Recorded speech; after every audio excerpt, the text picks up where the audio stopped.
Bom, então hoje a nossa aula, né, é sobre a arquitetura moderna em Porto Alegre, tá? Esse tema é um tema muito relevante para mim, né, porque eu estou desenvolvendo um estudo já faz um ano sobre a arquitetura moderna de Porto Alegre, verificando relações com a escola carioca, relações com a escola paulista, e ao mesmo tempo o que essa arquitetura tem de caráter próprio, ou seja, a arquitetura moderna como elemento de proposição, algo próprio, algo regional, né? Algo que nasce daqueles arquitetos que estão imbuídos ali naquele contexto de Porto Alegre, muito em função por estarem trabalhando na docência em arquitetura, como também por estarem, né, atuando dentro da produção dessa arquitetura nesse período de 1950 a 1970 na cidade.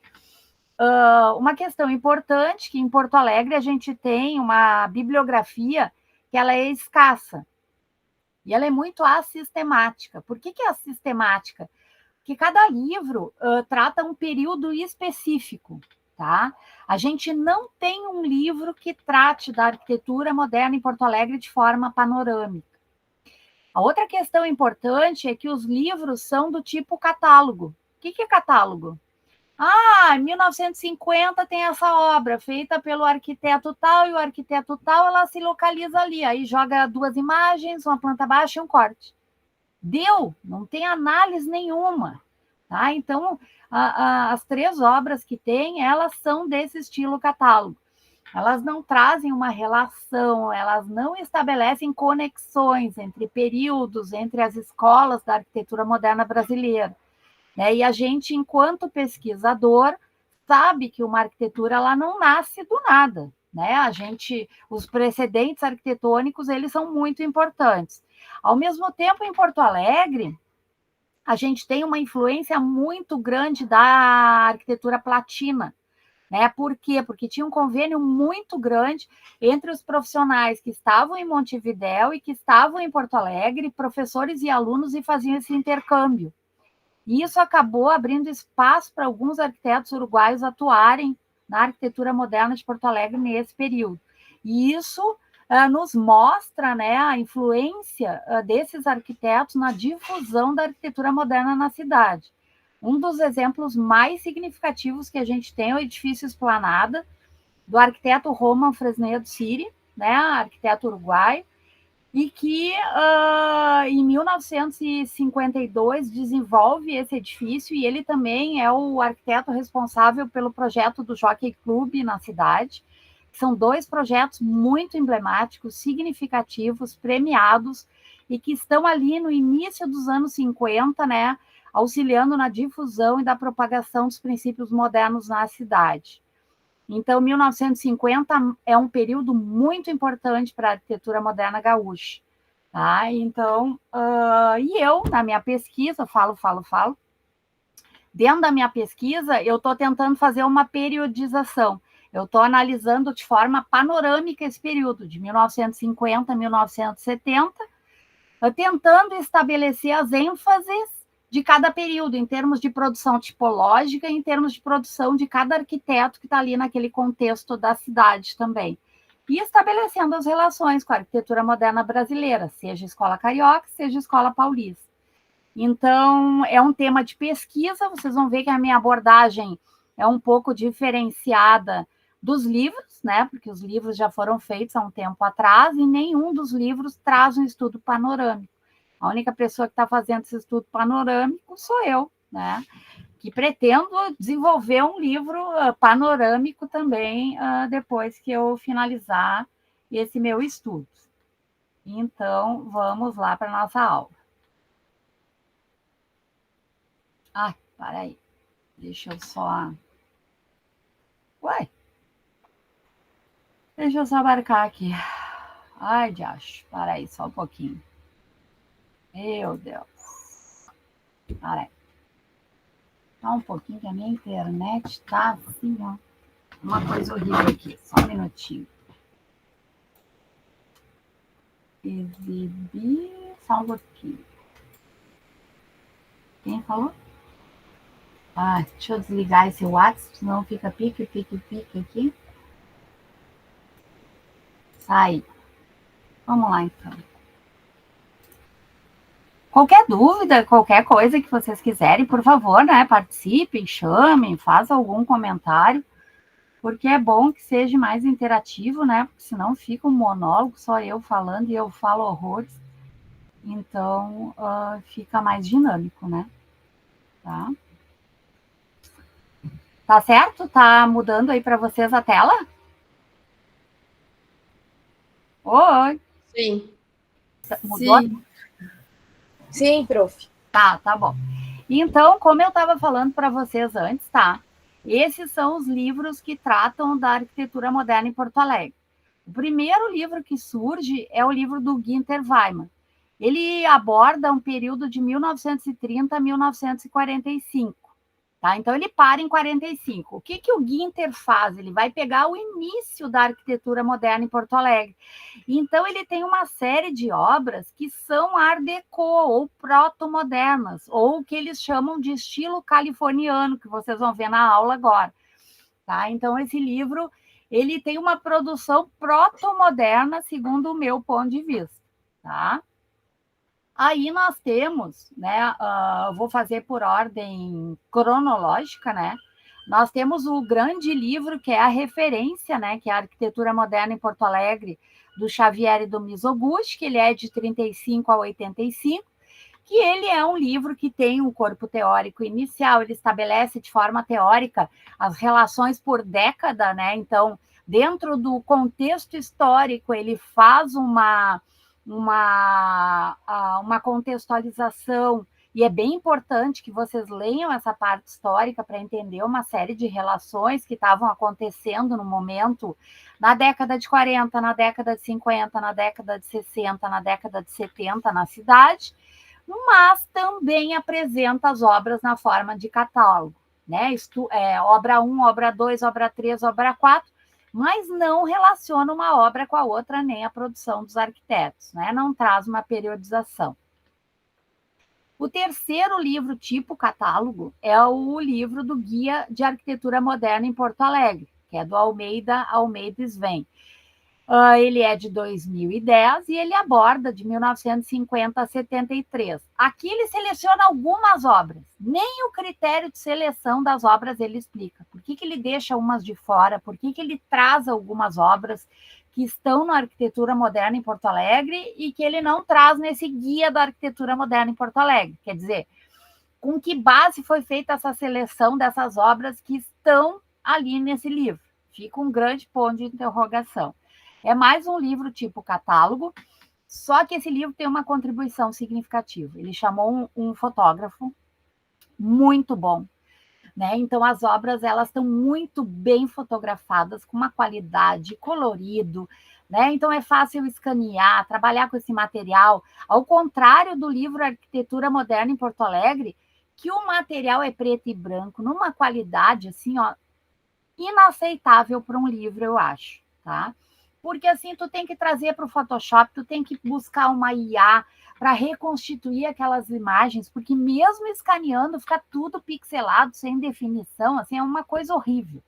Então, o Guia de Arquitetura Moderna em Porto Alegre traz essa vantagem em relação ao livro do Xavier e do Mizoguchi, só que não tem todas as obras. Ele coloca 25 obras nesse estudo, tá?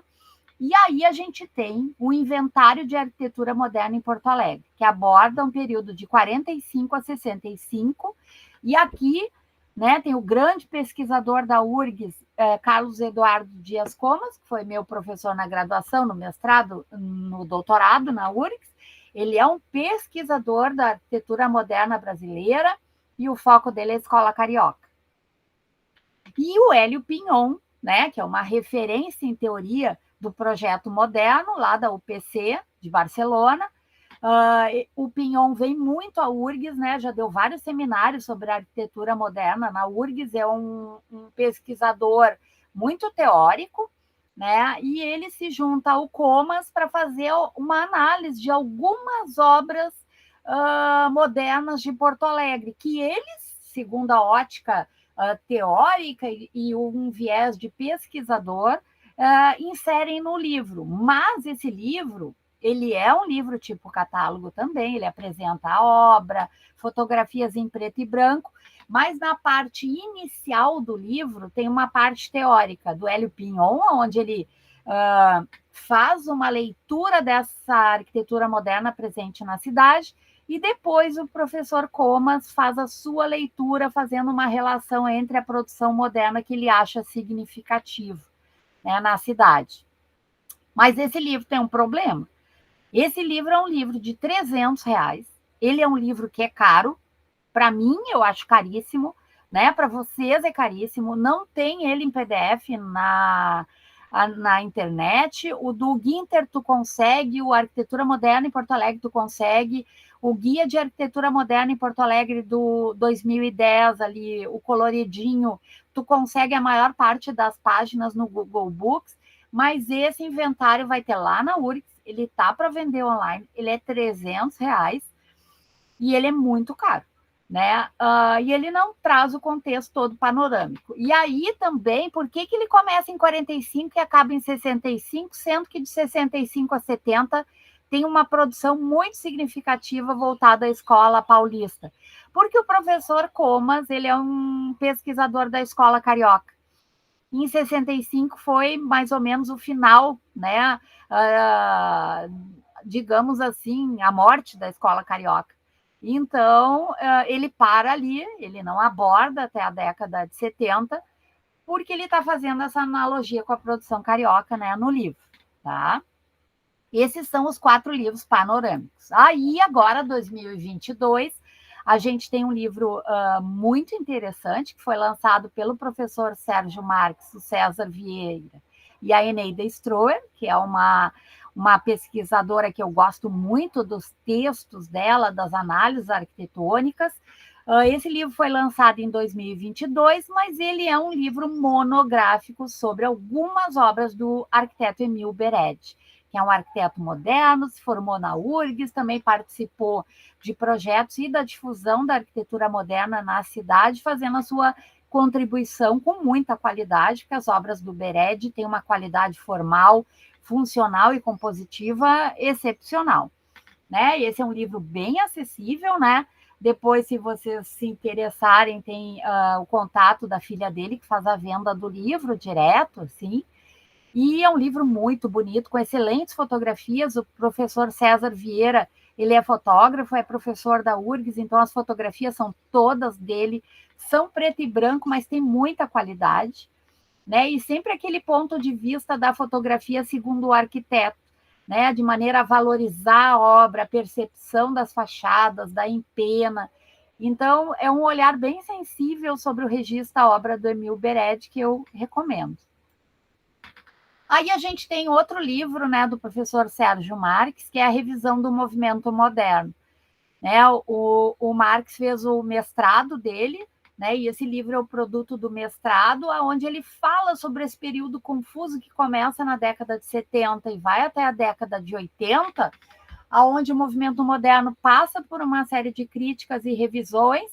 E aí, essa arquitetura, de certa forma, em todo o Brasil, ela acaba mudando bastante seu caráter. Vocês vão ver até na aula de hoje, tá? Que quando chega na década de 70, ela muda de figura um pouco. E ele traz, né, esse olhar crítico e um olhar de um arquiteto, pesquisador, né? Vocês vão ver que o Sérgio Marques tem muitos artigos sobre a arquitetura moderna da cidade de Porto Alegre. A tese dele é bem importante, onde ele traz a produção da família dele, dos Mugem Marques também, mas a tese é monográfica, né? Ela traz a obra dos familiares dele e a abordagem é muito pessoal na tese também. Bom, por que é importante, né, pessoal, a gente que mora no Rio Grande do Sul, que daqui a pouco está fazendo um mestrado para dar aula, né? Por que é importante estudar essa arquitetura moderna do Rio Grande do Sul? A primeira questão é conhecer e preservar esse patrimônio moderno. É um patrimônio cultural que é muito valioso, ele vai refletir identidade, história da nossa região, e através da pesquisa acadêmica a gente consegue estudar, documentar, fazer um resgate. E como um pesquisador é importante para o outro, né? Essa pesquisa que eu desenvolvo em Cachoeira do Sul sobre a arquitetura moderna de Cachoeira do Sul, como o trabalho do Rui me auxiliou, porque eu estudo o arquiteto Flávio Figueira Soares e ele estudou o Lincoln Gans com Flávio Figueira Soares. Então, assim, são arquitetos das antigas, atualmente com quase 90 anos, que não tinham um registro sistemático da sua produção. Eles simplesmente faziam as obras.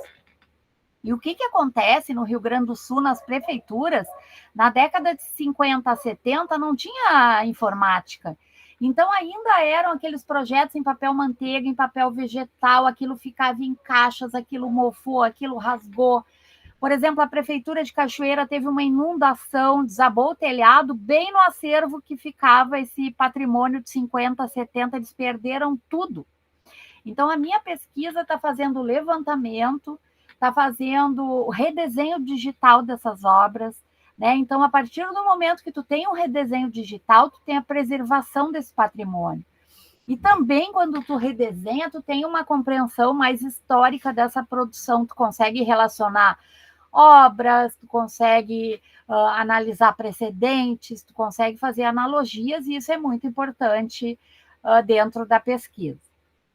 Como no Rio Grande do Sul nós não temos uma bibliografia panorâmica completa, então, cada vez que alguém faz um estudo monográfico sobre um arquiteto e determinadas obras, a gente está fazendo um resgate, uma valorização dos arquitetos locais também. E isso é muito importante para todos os pesquisadores, né?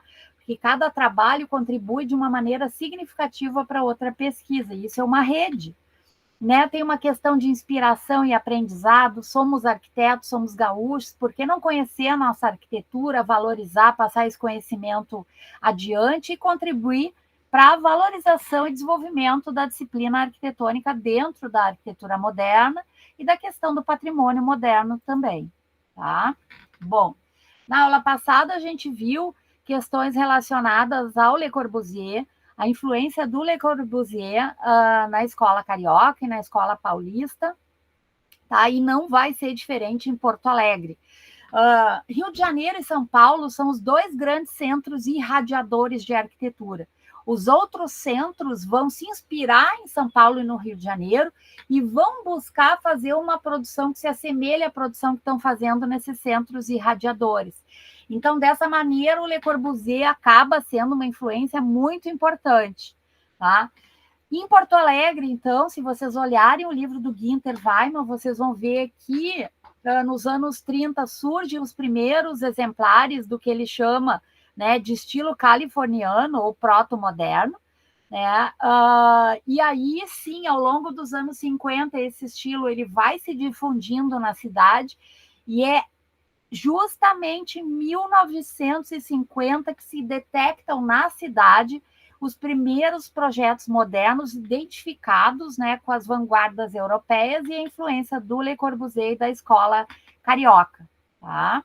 Então, quando a gente analisa a produção toda de Porto Alegre, obviamente Porto Alegre não foi capital do Brasil, obviamente o incentivo governamental foi menor, porque a gente não foi sede de governo. Então, quando a gente olha a produção de Porto Alegre dentro de um contexto panorâmico, a gente não tem obras tão significativas como as que ocorreram no Rio de Janeiro e em São Paulo, né? O Ministério da Educação e Saúde, a Pampulha, o Pedregulho, o MAN, o MASP, a FAUSP, né? Então, nos centros irradiadores, a gente tem obras emblemáticas que projetaram os arquitetos a um nível até internacional, né? Fizeram com que, através dessas obras, os arquitetos tiveram reconhecimento.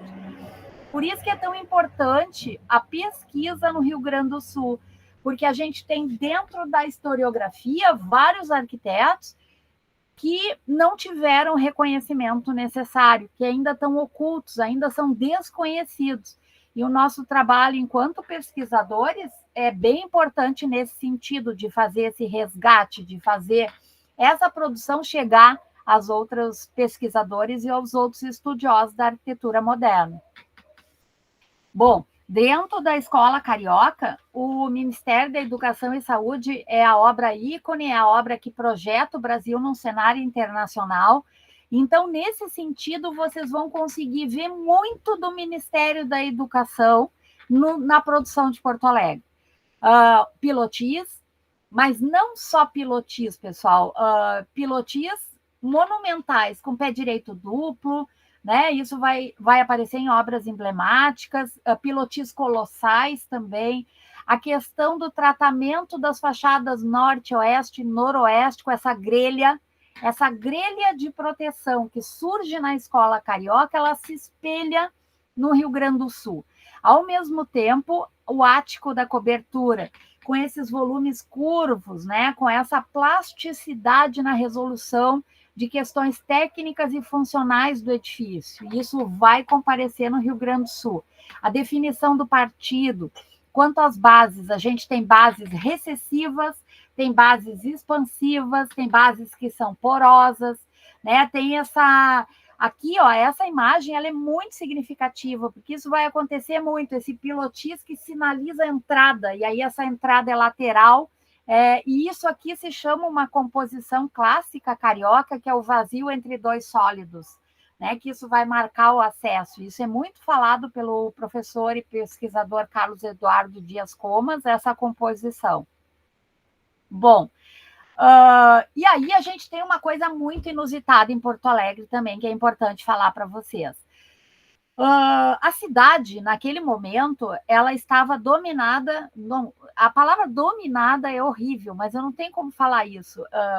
Digamos assim, que os engenheiros estavam ocupando os cargos todos importantes, dentro das construtoras, dentro das secretarias de obras e dentro da aprovação de projetos.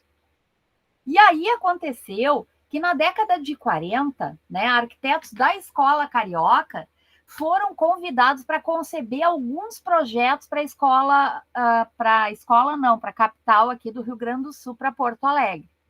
Então, o primeiro projeto é o edifício sede do Instituto de Previdência do Estado do Rio Grande do Sul, que é um projeto de 43, que quem desenvolveu foi o Oscar Niemeyer, que é esse projeto que está aqui.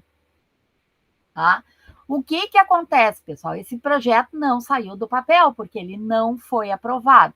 O parecer era que o projeto ia destoar muito dos edifícios que estavam presentes na cidade, ou seja, os engenheiros locais barraram a implantação e a difusão dessa arquitetura, que já na década de 40 poderia estar implantada na cidade, disseminando várias outras obras, tá? Então, por isso que a gente tem uma arquitetura moderna tardia, porque isso foi muito barrado pela classe dos engenheiros atuantes na cidade. Em 1944, Jorge Moreira e o Afonso Reidi também fizeram um projeto para edifício sede da Aviação Férrea do Rio Grande do Sul. Novamente, projeto barrado, tá? Projeto que não saiu do papel, novamente, tá? Porque o engenheiro Bozano, que é o engenheiro que trabalhava na época na seção de obras da prefeitura, não achava que esse estilo era adequado para a Avenida Borges de Medeiros, porque esse estilo iria destoar. Ou seja, a justificativa deles era sempre o seguinte: a gente já tem uma arquitetura consolidada na cidade, neoclássica e art déco, para que a gente vai trazer uma arquitetura diferenciada que vai se colocar em choque em relação à arquitetura existente? Tá? Então, um belíssimo projeto de 1944, por arquitetos que participaram do projeto do Ministério da Educação e Saúde, no Rio de Janeiro. Então, a gente consegue ver a aplicação de 5 pontos do Le Corbusier, pilotis, um partido compacto, essa proteção na fachada, esse tratamento sinuoso na cobertura e elegante. Apesar de ter um ático funcional, a cobertura é muito bem desenhada e elegante, né? Então, é justamente assim, ó, uma pena. Tá? E aí, o Jorge Moreira, né, ele desenvolve o projeto em 1942 para o Hospital de Clínicas da cidade. Tá? Era um edifício de 10 pavimentos, com uma grelha de quebra-sol. Ele tinha 3 módulos de intercolúnio, bem a exemplo do Ministério da Educação. Tá? o que acontece, né? Olhem, observem, né, que na proposta do Jorge Moreira, no edifício, aqui nas laterais, a gente tinha 2 torres de base oval que eram destinadas à circulação vertical, que elas acabavam, assim, emoldurando o edifício, né, como se fossem 2 placas descoladas, assim, elas estão justapostas na lateral, mas isso dá um aspecto meio cênico, assim, principalmente em função da iluminação. Esse embasamento do edifício tinha uma clareza muito grande, o ático da cobertura também muito bem trabalhado, né? Um projeto bem interessante, né? Com todo o repertório ali da Escola Carioca, mas que acaba não saindo do papel, porque acabou também sendo barrado e depois alterado anos depois, e enfim. Né? E a gente vê ali no Jorge Moreira a questão da grelha, ela tem uma semelhança muito grande com os irmãos Roberto ali, dentro do projeto da ABI, da Escola Carioca, de 1936. Os irmãos Roberto, pessoal, dentro da Escola Carioca, tem uma produção muito significativa também. E eles são pessoas que não são muito citadas, mas, além de serem responsáveis pelo projeto da ABI e trazerem essa solução diferenciada do Ministério da Educação e Saúde, com esses brises, né, que tem um caráter cenográfico, eles são iguais em ambas as fachadas, e tem esse edifício que ele é pesado e ele é leve no embasamento, que parece essa massa, né, do partido flutua pelos pilotis, e essa sombra dá um caráter dramático no acesso também. É um edifício plástico muito bem desenhado, elegante, e eles têm uma série de obras muito elegantes, mas eles não têm um reconhecimento muito significativo. Eu até hoje não consigo entender porque que dentro da Escola Carioca, eu agora estou fazendo uns resgates e fazendo umas analogias e vendo que vários edifícios deles têm relação com os edifícios de Porto Alegre também. Tá?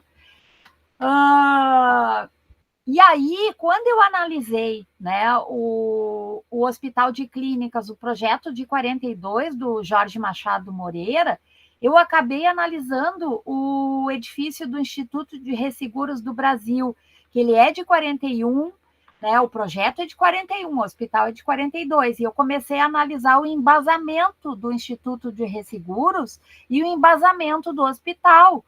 E o ático, ele se assemelha muito, né? Os dois arranjos têm um caráter muito semelhante, e essas soluções também remetem, as 2 soluções, a do hospital e do instituto, ao pavilhão suíço do Le Corbusier.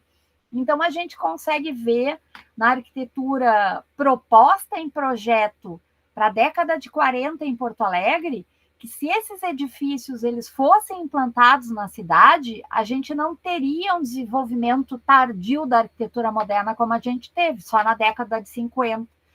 Né? Se esses edifícios fossem implantados, já na década de 40, a gente teria esses edifícios tão representativos, né, da Escola Carioca, com essa influência didática do Le Corbusier, e dos expoentes da Escola Carioca na nossa cidade, porque eu moro aqui, por isso que eu digo. Mas é uma pena, justamente é uma pena, porque tinha uma rivalidade muito grande, né? Até então a gente só tinha faculdade de engenharia, o curso de arquitetura ele foi tardio, eu vou explicar na aula de hoje também, foi uma rivalidade muito grande entre o curso de engenharia e o curso de arquitetura. E aí tem uma relação também com a afirmação da profissão de arquiteto na cidade, né? Isso está tudo interligado. Então, observem aqui, ó, os irmãos Roberto e o Instituto de Resseguros do Brasil. Até sugiro que a Laís, que está estudando o Hospital de Clínicas agora para a dissertação dela, pegue esse projeto dos irmãos Roberto e faça uma boa analogia, o pé direito duplo, né, essa escala monumental, a definição do partido, esse trabalho nas fachadas, né, o ático da cobertura, tem muita relação com esse projeto dos irmãos Roberto, ali espelhado no hospital, mixado com a influência de Le Corbusier. Aí o Jorge Moreira também, né, foi convidado para fazer uma proposta para o Centro Cívico de Porto Alegre em 43, Eu só consegui isso aqui da proposta, não consegui imagens, croquis, não consegui mais nada. Faz um século que eu estou tentando conseguir mais coisa e não consegui. Também é algo que não saiu do papel. E aí saiu uma reportagem em 0 hora, né? Logo após esses projetos não saírem do papel, né? Claro que mais tarde, né? Um jornalista fez, né, uma reportagem sobre essa questão da era Vargas, dos vários projetos que tiveram na capital e não foram implementados, e aí surgiu essa matéria. Os projetos de Oscar Niemeyer para o Rio Grande do Sul nunca saíram do papel, nem dele, nem do Jorge Moreira, nem do Afonso Reidi. Né? Então, a gente vê que a arquitetura moderna aqui em Porto Alegre ela poderia estar, né, ter uma difusão a partir dos anos 40, mas foi barrada ali pela classe dos nossos colegas engenheiros. Então, vamos começar a ver, né, as questões relacionadas à arquitetura moderna em Porto Alegre. Agora, o que eu trago na aula de hoje para vocês é um pouco da minha pesquisa também, a forma pela qual eu estou analisando essas obras, que eu acho que é legal também mostrar como é que eu estou trabalhando, porque isso auxilia vocês também a construir os estudos de casos de vocês, tá? Em determinados momentos, essa arquitetura moderna, como estava presente nos grandes centros, tinha que estar aqui. E o que eu também estou estudando é se houve um reproduzir formas modernas ou se houve uma questão da apropriação e construção desses princípios na arquitetura, porque a gente tem muito isso no interior. Parece moderno por fora, mas quando tu vai analisar a planta, tem uma raiz bem, né, com uma parte funcional assim não integrada, paredes portantes, não tem uma apropriação da tecnologia construtiva e da estrutura de lajes independentes e estrutura independente. Né? E isso tem que ser analisado também. Bom, então o que eu começo a fazer aqui? Eu começo a pegar aquelas obras que estão em todas as publicações, os livros, né, que eu apresentei para vocês logo no início da aula, e começo a construir umas linhas do tempo. Porque nessas linhas do tempo eu consigo ver assim, ó, em cada ano o que foi produzido, a ênfase, né, se são edifícios multifuncionais, edifícios de escritórios, edifícios multifamiliares, se foram edifícios mais institucionais, se tem um programa mais hospitalar, e quem são os arquitetos responsáveis por essa produção. E eu consigo ter um panorama, né? Consigo ter um leque dessa produção, e nesse leque eu consigo fazer analogias dentro, né, de 38 a 58, e analogias dentro do ano de produção também, que eu acho que isso é bem importante, né? Aí, fazendo essas analogias, a gente consegue ver que a questão dos edifícios é bem importante na cidade, né? Que na década de 40 aqui começa uma verticalização na cidade, né? E aí nós temos o edifício Vera Cruz, do arquiteto João Monteiro Neto, o edifício Reunidos, que é do João Monteiro Neto também, que é um arquiteto que em 38, 39 começa a desenvolver esses edifícios muito altos na cidade, e eles acabam sendo marcos de verticalização. Aí nós temos em 38 o edifício Solacap, do Arnaldo Glasdosch. O que acontece com esse edifício? Esse edifício parece, mas não é. Por quê? Porque ele é proto-moderno. Né? Ele não é moderno. Ele tem frisos. A arquitetura moderna não tem frisos, ela tem estratificação e pavimentos. Ele tem um telhado de 4 águas lá em cima, então ele tem uma platibanda alta, mas é para esconder telhado. A arquitetura moderna não trabalha com isso. Ele tem as janelas como perfuração em paredes opacas, a arquitetura moderna não trabalha com isso. Então ele tem um proto-moderno, ele queria parecer, mas ele não é. Então, só colocando em linha do tempo, tu consegue ver a diferença formal e de tratamento compositivo em relação ao Vera Cruz e o Reunidos. Né? Na década de 50, né, a gente já aparece aqui um edifício que é belíssimo, belíssimo, belíssimo, o edifício Santa Terezinha, do arquiteto Carlos Holanda de Mendonça. Tá? É um edifício assim, ó, elegante, elegante, a solução de tratamento através dos BRIs é um espelho do Ministério da Educação. Vou mostrar para vocês agora à frente. Aí nós temos na década de 50 o aeroporto Santos Dumont, o Salgado Filho, perdão, que é a cópia do Santos Dumont também, do Rio de Janeiro, tá? Vou mostrar daqui a pouco. Aí a gente tem em 51 o Jaguaribe e o Comendador Azevedo. O Jaguaribe é um edifício assim, ó, do Fernando Corona e do Luiz Fernando Corona. Meu Deus, é um edifício... Fernando Corona, autodidata, tá? Ele não tem formação em arquitetura, mas ele é um escultor. O edifício é uma escultura, tá? O edifício é super bem desenhado, ele é elegante na composição das fachadas, na espacialidade interna. Vocês têm que ver imagens coloridas desse edifício, ele trabalha a materialidade com uma plasticidade que o edifício parece uma tela, né? Aí, em 52, a gente tem o Hipódromo do Cristal, com o Roman Fresnedo Siri, né, arquiteto uruguaio, o edifício Esplanada, do mesmo arquiteto, mostrando a presença e a influência uruguaia na cidade. Aí nós temos o edifício Link, do Emil Beretti, e o Félix Veronese Salomão Cruxim. Os três se formaram na URGS, montaram escritórios e começaram a trabalhar juntos. Isso acontecia muito. Colegas de faculdade se juntam para fazer alguns projetos com equipes e alguns projetos solo, tipo o edifício Ipase, que é super importante também no Centro Histórico de Porto Alegre, foi desenvolvido só pelo Beretti. E aqui o edifício Formac, elegantíssimo também, uma apropriação e uma aplicação do repertório da Escola Carioca, assim, ó, na base, no corpo e no coroamento. Carlos Alberto Holanda de Mendonça. 53, a gente já tem o Colégio Júlio de Castilhos, que o Colégio Júlio de Castilhos foi projetado pelo Demétrio Ribeiro, que se formou em Montevidéu e teve o diploma validado no Rio de Janeiro, e pela esposa Eneida Ribeiro, que quase não é citada em lugar nenhum, mas ela é arquiteta e fez o projeto junto. A Faculdade de Farmácia, de 53, do Soares e do Lincoln Ganzo, uma aplicação também do repertório do Le Corbusier, ipsis literim, né? O Palácio da Justiça, do Luiz Fernando Corona e do Carlos Fayette, também um edifício sede de poder, um edifício também que tem um papel de implantação grande à frente à Praça da Matriz, no centro histórico da cidade. Um edifício que tem inúmeras publicações, porque o edifício ganhou prêmios, um edifício assim, ó, muito bem composto, a espelho do trabalho do Le Corbusier.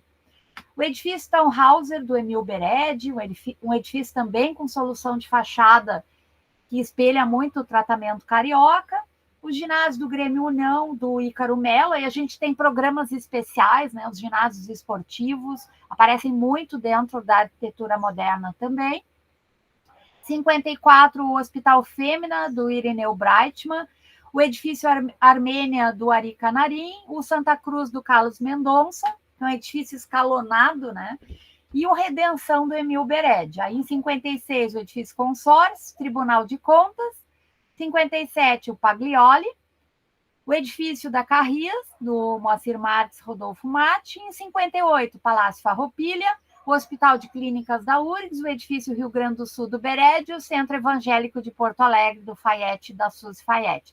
58, a gente já tem uma alteração que eu vou explicar para vocês aqui. Agora eu vou falar um pouquinho, né, sobre esses prédios, mas antes eu queria falar para vocês a opinião de dois pesquisadores que são relevantes, né, a meu ver, assim, que são frases significativas que conseguem descrever um pouco essa arquitetura moderna da cidade. Então, o Hélio Pinhon diz que as diferentes maneiras de conceber a arquitetura moderna, especialmente aquelas disseminadas de forma recorrente nos anos 50, com base em sólidos princípios estéticos de construção, pautados na universalidade da forma consistente, gerados a partir de uma ideia de ordem, se manifestam em quantidade e qualidade expressiva na região sul da América Latina do Brasil.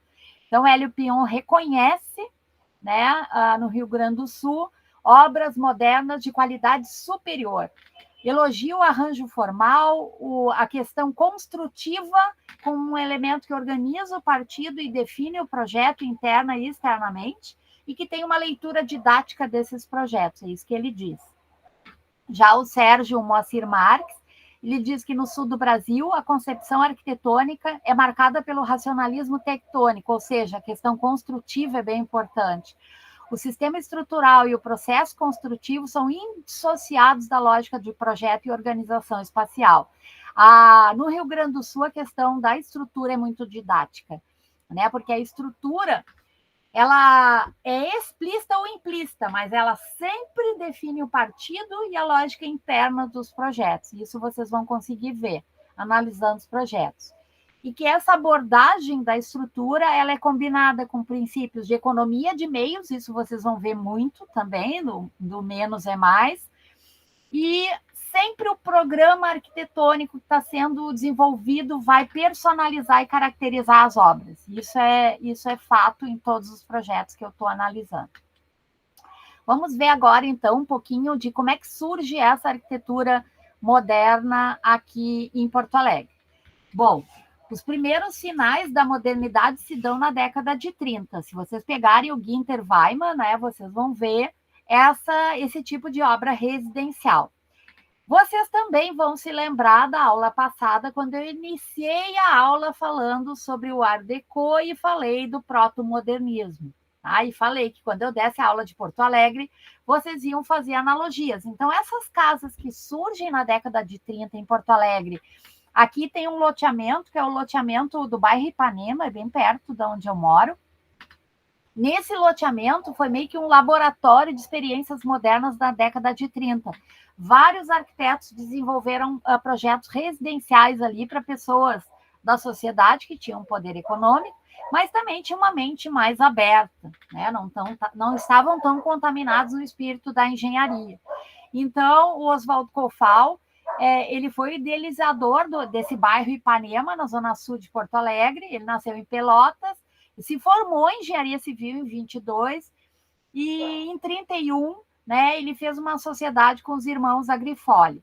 Então, o objetivo era transformar, porque a área rural era uma área rural aqui, né, próxima ao rio, na zona sul de Porto Alegre, num loteamento para veranistas, ou seja, tu mora na cidade e tu vem no fim de semana para tua casa de rio, né, na zona sul da cidade, tá? Então, hoje, toda essa área onde se encontra Ipanema, ela foi lentamente urbanizada, tá? Então, as casas, tá?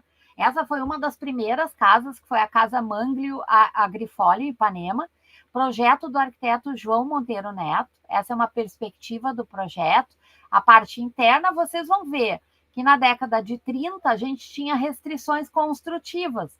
Então, a gente tinha paredes portantes. Então, o que está embaixo tinha que estar em cima. Então, tu não tinha uma estrutura independente, tu tinha muita compartimentação interna. Mas tu olha essa fachada, um projeto moderno, né? Mas aí, quando tu olha a perspectiva, o que vocês se lembram do Art Deco? O arredondamento do encontro das fachadas tem um caráter meio náutico, essas janelas cantoneiras de canto. Tem uma questão de friso presente também, ó, o friso. E falsa platibanda, pessoal. Quer dizer, a platibanda está ali, mas era para esconder telhado, não tinha laje impermeabilizada na década de 30, né? Então, as primeiras casas. Aí, essa aqui o casal Dé e Oswald Koufal, né, que aceitaram essa ideia dessa casa, né? Aqui a Casa Koufal em Ipanema, e ela tem um caráter bem náutico, né? A gente tem uma influência do Le Corbusier, porque a casa, o andar superior, tem um terraço acessível e tem uma espécie de similaridade a um convés de um navio, né? Então, a gente tem as janelas de canto, o arredondamento, esses arredondamentos aqui nas fachadas, tá? Isso é proto-moderno, né? Mas o Günther traz como as primeiras obras modernas, tá? A planta baixa, a gente vê tudo compartimentado, fechadinho, então a parte interna, funcional, ainda tinha uma raiz, né? Numa arquitetura histórica mais limitada a questões construtivas daquele momento, tá? Não vamos esquecer a influência do Warszawski nas suas casas em São Paulo também, e dos racionalistas europeus que acabam influenciando esses arquitetos que acabam fazendo essas obras aqui em Porto Alegre também. E essa casa aqui, de 31, ela é bem significativa, que foi uma das casas que não teve telhado, teve uma supressão do telhado, né? E traz esse terraço cobertura à la Le Corbusier, tá? E ela lembra um deck de navio, tem linhas mais horizontalizadas, bem marcadas, né? Também nesse projeto, tá?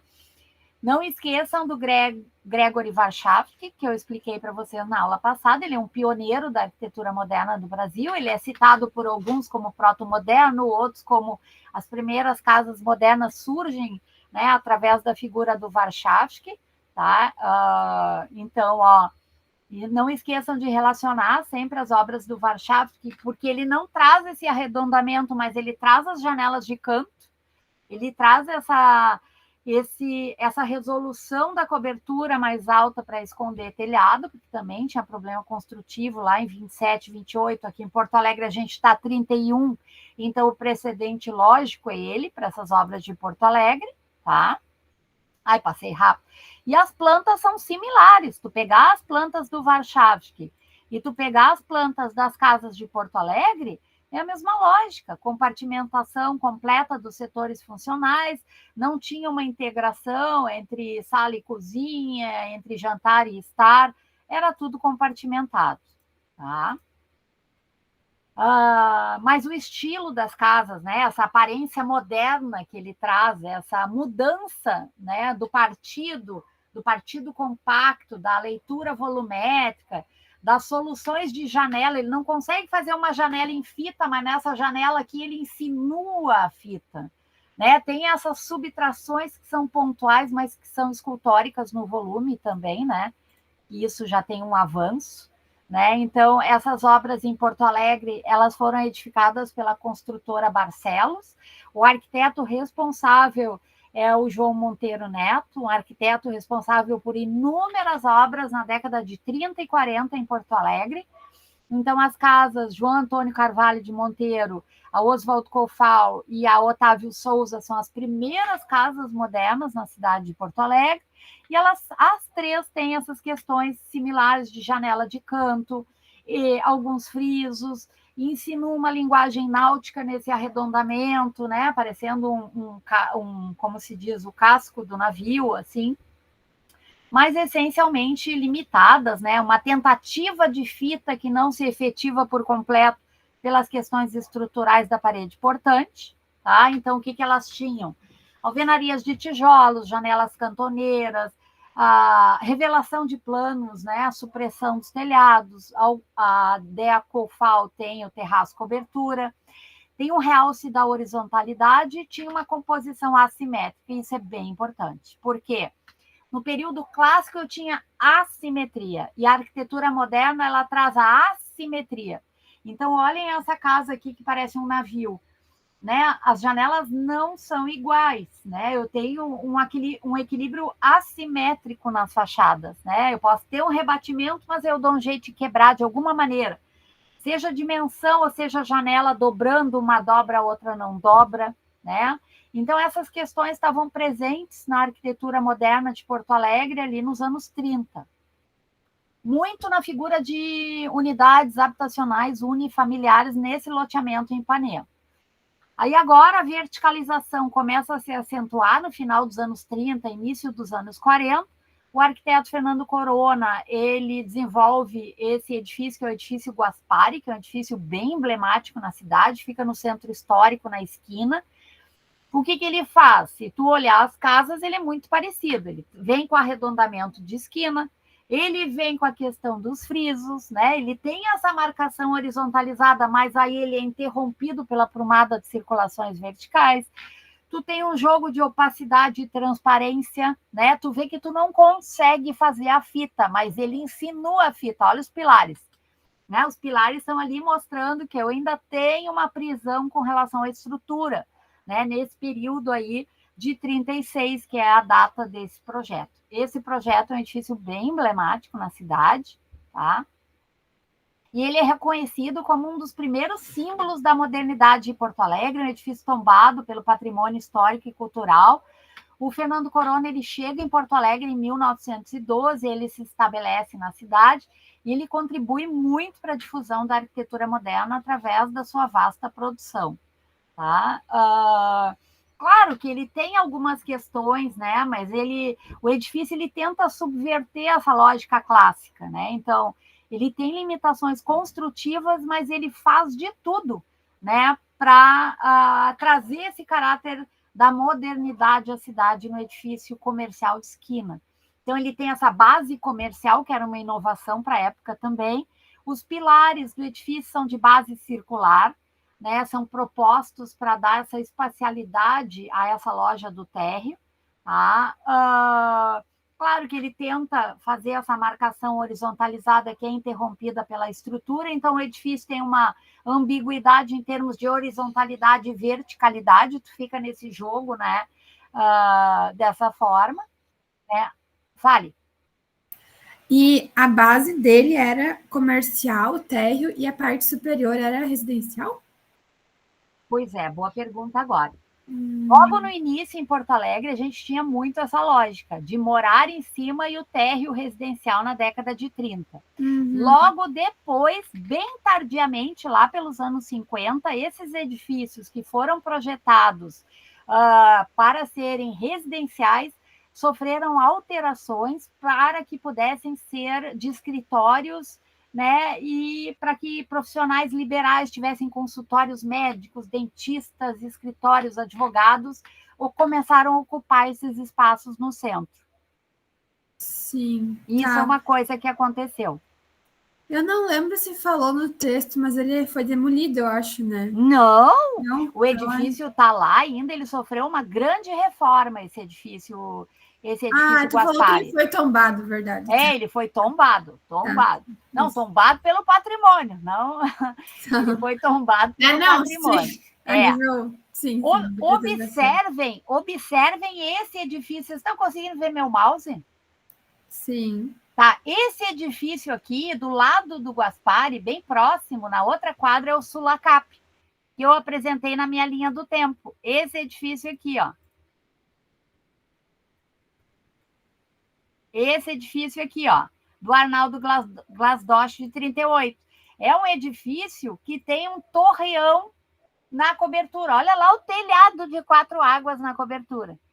Tá? Então, ele está como um edifício moderno também, mas ele é um edifício escalonado, já expliquei para vocês as características dele. Eles ficam quase na esquina. É muito interessante, pessoal, fazer uma visita ao Centro Histórico de Porto Alegre. Tem mais de 30 obras modernas. Eu ainda estou querendo me organizar para fazer um roteiro moderno a Porto Alegre, fazer uma visitação no Centro Histórico, assim, para que vocês possam visitar, olhar essa arquitetura moderna, né? Uma arquitetura muito didática em termos da aplicação dos princípios do Le Corbusier também.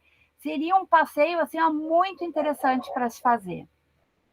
É verdade, prof. Esse edifício seria um passeio bem interessante, né? Mas eu não sei, vou até conversar com a Vanessa para ver se a gente tem um recurso, tem um ônibus para bolar alguma coisa, para fazer alguma coisa nesse sentido, né? É verdade. Vamos ver se a gente agiliza isso. Bom, outro edifício desse período de 30 a 40, que é um edifício também bem emblemático, né, desse proto-modernismo, é o edifício das lojas Renner. Ele fica numa esquina também, né, base comercial, sem o pilotis aqui, mas essa subtração acaba sinalizando o acesso. Muito friso vertical, friso horizontal, aqui platibanda escondendo o telhado, tá? As janelas não conseguem formar a fita pelas questões construtivas, né? Então são perfurações em planos opacos. E esse edifício aqui, os andares foram alugados para profissionais liberais, médicos, dentistas, advogados.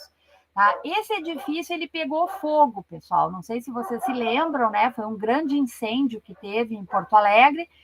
Em 1944, ele passou por uma reforma bem completa, assim, mas é um edifício que pegou fogo, ele foi todo destruído. Ele é do arquiteto Egon Weindorfer, que é um arquiteto também europeu e participava do ensino de arquitetura na época, primeiro dentro da escola de engenharia, depois na escola de arquitetura. E esse aqui é o edifício Sulacap. O edifício Sulacap, ele é enorme, ele é uma massa edificada, né? Ele é de 38, mas a construção dele foi de 43 a 49, e ele é um edifício, por que eu digo que ele é proto-moderno? Ele não é moderno, porque é só olhar, né, os frisos, as linhas, a massa opaca, a perfuração no plano, né? Claro, muito limitado por questões construtivas, mas olha o torreão aqui na cobertura dessa torre. Tinha a figura da torre, né? Que a torre é uma coisa bem neoclássica de formar essa torre no edifício. O edifício é todo escalonado, né?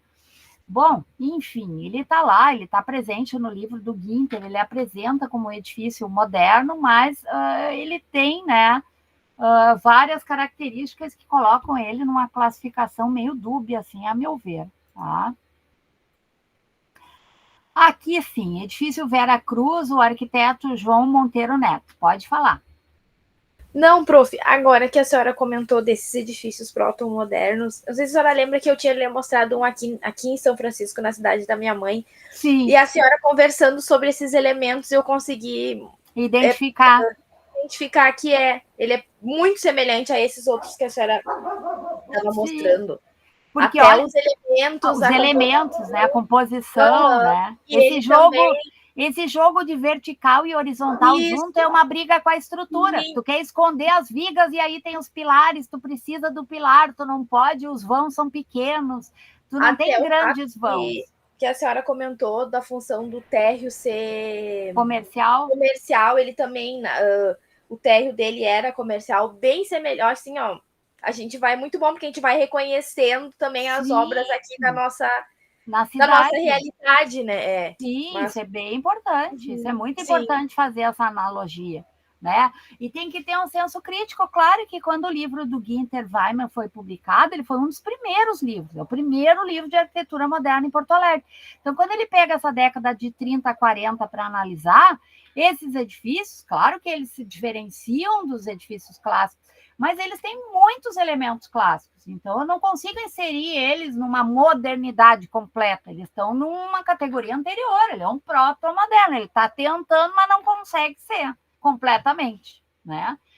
Diferente desse edifício aqui, né? Então, aqui no Vera Cruz do João Monteiro, eu já tenho um edifício que está ali na esquina da Borges de Medeiros, eu tenho esse térreo comercial, eu já tenho uma questão assimétrica dessa parte central, vocês vão ver que vai acontecer muito em Porto Alegre, de eu ter esse avanço aqui, né, mais ou menos, não no meio, mas quase no meio do edifício, isso era meio do plano diretor, tu podia ter um balanço de 1,20, né, não nas esquinas, nem na extremidade, mas no meio.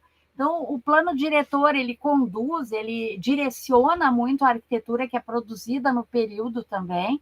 Ele também gerava um escalonamento a determinada altura, então essa leitura também tem que ser relacionada ao plano diretor, o que ele determinava naquelas épocas, porque vocês vão ver que os edifícios meio que, a configuração formal do edifício meio que espelha os índices do plano diretor. O João Monteiro Neto, já falei para vocês, ele foi um arquiteto muito importante, pessoal.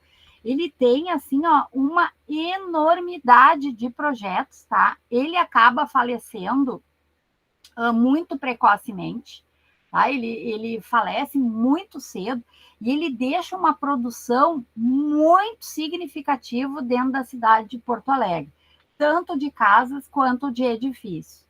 A gente tem uma dissertação na URGS que trata sobre as obras do João Monteiro Neto, e uma verdadeira judiaria, né? Porque é um arquiteto, assim, que uma qualidade em termos de projeto, assim, eu acho que ele deixa um legado de quase 40 obras na cidade, se não me engano, até o momento do falecimento dele, tá? Aqui o edifício Vera Cruz, né? Aí a gente tem, quando vocês olharem o livro do Xavier e do Mizoguchi, eles falam aqui sobre o edifício Vera Cruz e fazem uma analogia com o Guaspari e com o Sulacap, que foram construídos na mesma época, na mesma rua, né? Por isso que é didático andar no centro da cidade, tu consegue identificar entre a Borges e a Salgado Filho mais de 30 edifícios representativos do período da arquitetura moderna. né? Fala da sobriedade do volume, o jogo de planos, de fachadas, essa questão do trecho central do edifício do João Monteiro Neto, que se diferencia bastante do Guaspari e do Sulacap, né? O Guaspari com esse arredondamento na esquina, que era um coroamento das fachadas, assim, para te resolver a transição entre duas vias na esquina. Quase todos tinham esse arredondamento, nesse proto-modernismo, que isso vem muito do Art Deco também, né? Mas aqui, ó, aqui na época do edifício Vera Cruz, eu já tenho na cidade a possibilidade da estrutura independente, né? Então eu já tenho a independência, eu já consigo ter essa fachada um pouco mais solta, essa tecnologia começa a chegar na cidade. E isso dá uma diferença muito grande. Então vamos ver agora alguns aspectos históricos que isso são bem importantes para a gente entender um pouco as coisas. Então, nos anos 40, né, a gente viu as obras até 38, 39. Nos anos 40, ocorre uma mudança bem significativa no cenário da cidade de Porto Alegre. Chega à cidade o arquiteto uruguaio Demétrio Ribeiro, ele se formou em Montevidéu e ele revalidou o diploma no Rio de Janeiro, tá? Então ele vem a Porto Alegre. Na segunda metade da década de 40, chega o arquiteto alagoano Carlos Alberto Holanda de Mendonça, e o Edgar Graeff, que são ambos formados no Rio de Janeiro. Então, se formaram no Rio de Janeiro, chegam em 1940 em Porto Alegre, eles vão aplicar os princípios que eles aprenderam na faculdade da Escola Carioca. Demétrio Ribeiro estava em Montevidéu, mas lá em Montevidéu iam toda hora professores da Escola Carioca e professores de Montevidéu iam ao Rio de Janeiro no Instituto de Belas Artes, que, né, teve um tempo que era coordenado por Lúcio Costa. Aí, em 1944, Tasso Corrêa, ele cria o curso de arquitetura no Instituto de Belas Artes, aqui em Porto Alegre, tá? Então, o curso começou a funcionar com 25 alunos, tá? E aí, vários arquitetos que chegam à cidade foram incorporados no corpo docente. Então, Demétrio Ribeiro, Carlos Alberto Holanda de Mendonça, o Edgar Graeff. Então, esses arquitetos, eles são muito importantes porque eles foram responsáveis pela difusão dessa arquitetura moderna através do ensino e da produção de prédios em Porto Alegre também. Aí, em 49, a gente já tem 12 arquitetos que são diplomados pelo Instituto de Belas Artes na cidade de Porto Alegre. E ali constam o Emil Beretti, que agora tem o livro lá do Marx, o Remo José Irácio e o Félix Roberto Veronese, que trabalhavam juntos com o Emil Beretti em várias obras que eu mostrei naquela linha do tempo para vocês. Então, né, aqui eu tenho um slide que é bem como vocês têm que fazer os slides de vocês, né? Eu trouxe agora alguns exemplos. O que a gente tem, né? O Instituto de Belas Artes, o IBA, que é fundado pelo Tasso Corrêa, que é diretor, e esse instituto ele passa a funcionar em 45, ali se destacam, né, os professores nossos formados no Rio de Janeiro, o Edgar, o Carlos Alberto, Demétrio Ribeiro, esses arquitetos, o Fernando Corona também, ali os 5, o Eugênio Steinhoff, também europeu, que vem dar aula no IBA, e o José Lutzenberger também dá aula no IBA, pessoal. Esses arquitetos dessa primeira linha aqui, eles estavam imbuídos e instrumentados com a escola carioca, né? Sendo a influência do Le Corbusier, do Lúcio Costa, do Oscar Niemeyer, do Afonso Reidi e do Jorge Moreira, muito importante para eles, tá? Então, aqui tem uma coisa bem importante que na minha pesquisa eu consegui e eu apresentei até num congresso em Montevidéu isso aqui. O que aconteceu, né? Dentro da escola de arquitetura no Rio Grande do Sul, foi criado um grande prêmio, né? E lá na escola do modernismo uruguaio também, eles tinham a questão do grande prêmio, ou seja, aquele aluno que se destacou a faculdade inteira, né? Que ganhou sempre as melhores notas, tá? Ele recebia uma espécie de bolsa, e nessa bolsa ele passava 3 anos viajando, tá? Pela Europa e pelos Estados Unidos, tá? E nessa viagem, né, pela Europa e pelos Estados Unidos, surgia também a oportunidade de ele assistir cursos de urbanismo, né? Então, o Maurício Cravoto, que é um arquiteto de Montevidéu, que ele se formou e ele foi o vencedor do Grande Prêmio, ele ficou 3 anos viajando, ele fez um estágio no escritório do Le Corbusier, tá? Então, lá no estágio com Le Corbusier estava também presente o arquiteto uruguaio Vila Major, porque o Vila Major, o Carlos Cravoto, tá? Eles eram arquitetos que iam toda hora ao Instituto de Belas Artes do Rio de Janeiro e de Porto Alegre. E num desses cursos estavam esses arquitetos junto com Oscar Niemeyer. Então, eu consegui, de pesquisa, cavocando aqui, cavocando ali, essas fotos inéditas desse curso que o Le Corbusier estava dando para esses arquitetos, tá? E o Vila Major está ali na foto 15, né, com a mão no ombro do Oscar Niemeyer, e eles se tornaram muitos amigos. Então, a gente consegue ver que essa influência uruguaia que teve na arquitetura moderna de Porto Alegre, né, é algo, né, que fez esse intercâmbio entre os arquitetos de Porto Alegre e do IBA, do Rio de Janeiro, através dessa premiação, né, onde esses arquitetos que tinham uma formação de excelência reconhecida ganhavam esse prêmio. Claro que, ao participar dessa viagem de 3 anos, o sujeito fazia um banho de arquitetura, conhecendo obras emblemáticas, fazia esse curso com o Le Corbusier, no estúdio do Le Corbusier, onde todos os melhores arquitetos das universidades tinham sido premiados também e estavam lá. Então, era uma troca cultural, uma troca de conhecimentos, e ali Le Corbusier, eles assimilavam os princípios, né? E a produção do Le Corbusier. Então, isso era bem, assim, significativa, né? Então, chegam na década de 40 também em Porto Alegre o Theo Widerspan, José Lutzenberger, o Egon Wendorfer. Aí aconteceu uma coisa bem importante, tá? O Tasso Correia, ele funda o IBA em 44, mas os engenheiros não quiseram deixar assim. Em 45, eles, muito a contragosto, desenvolvem um curso na Escola de Engenharia, e esse curso ficou conhecido como curso de engenheiros arquitetos. Tu te formava engenheiro arquiteto. Então, era uma espécie de concorrência entre o curso do IBA e o curso da Escola de Engenharia. E aí começou uma série de discussões, mas, meu Deus, a gente está concorrendo contra a gente mesmo, quem é que a gente está formando? E os arquitetos meio que começaram a querer se libertar desse domínio dos engenheiros. Então, em 1952, o curso de engenheiros arquitetos e o curso do IBA se fundem e formam o curso de arquitetura, que é o curso de arquitetura da URGS em Porto Alegre, tá? Então, né, obviamente que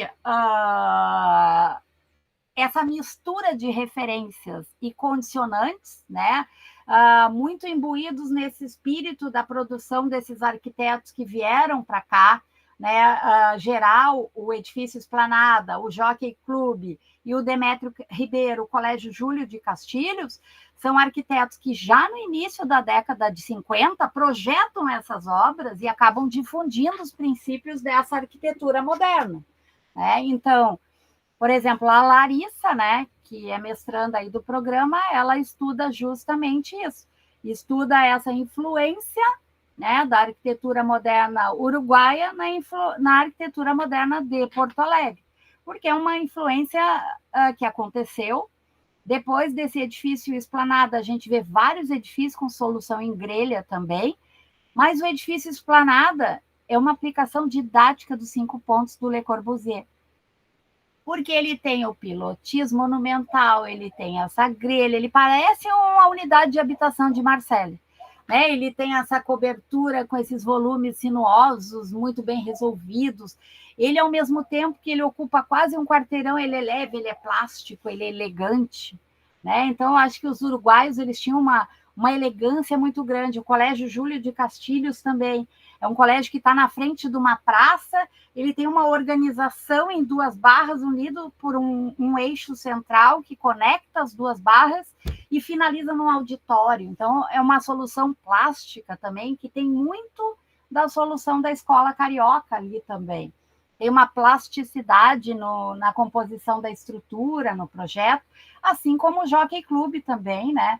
É um edifício que é importantíssimo para nós aqui em Porto Alegre, dentro da produção moderna da arquitetura.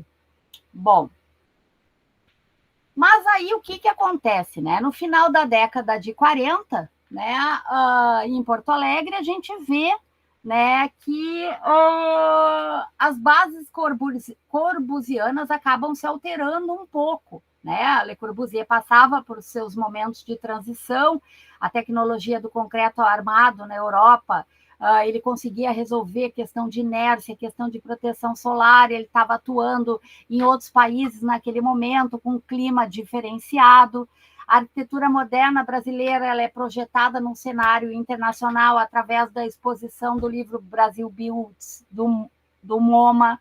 Vocês podem baixar esse livro, Brasil Builds, na internet. É um livro bem bacana, que apresenta, né, todas aquelas obras da escola carioca que tiveram aquele reconhecimento internacional. Então, a nossa arquitetura na década de 50 estava sendo conhecida internacionalmente, né, através de obras bem emblemáticas, né? O Aeroporto Salgado Filho, aqui em Porto Alegre, é uma obra também que espelha essa produção aos moldes do Aeroporto Santos Dumont, o edifício Santa Terezinha, que eu já expliquei para vocês, o Jaguaribe, né? O edifício Comendador Azevedo, que fica no centro, o Jockey Club, edifício Esplanada, edifício Link, o edifício Formac, né? Então, o edifício Consórcio, o Colégio Júlio de Castilhos, a Faculdade de Farmácia, o Palácio Farroupilha, a gente tem também o edifício Townhauser e temos o ginásio do Grêmio Náutico União. São obras, né, marcantes dessa década e são emblemáticas dentro desse cenário da arquitetura moderna na cidade. São obras que foram responsáveis pela difusão dessa arquitetura moderna nesse primeiro período na cidade. Tá? Então, dentro daquele conceito que eu trouxe para vocês na aula de análise de instrumentos, que pesquisar é descrever a obra, mas também procurando relacionar essa obra, né, e admirando pela qualidade plástica, formal, compositiva e histórica que essa obra abre um precedente dentro da cidade, esse edifício Santa Terezinha, ele é um exemplo clássico de como a arquitetura moderna pode ser inserida numa cidade tradicional.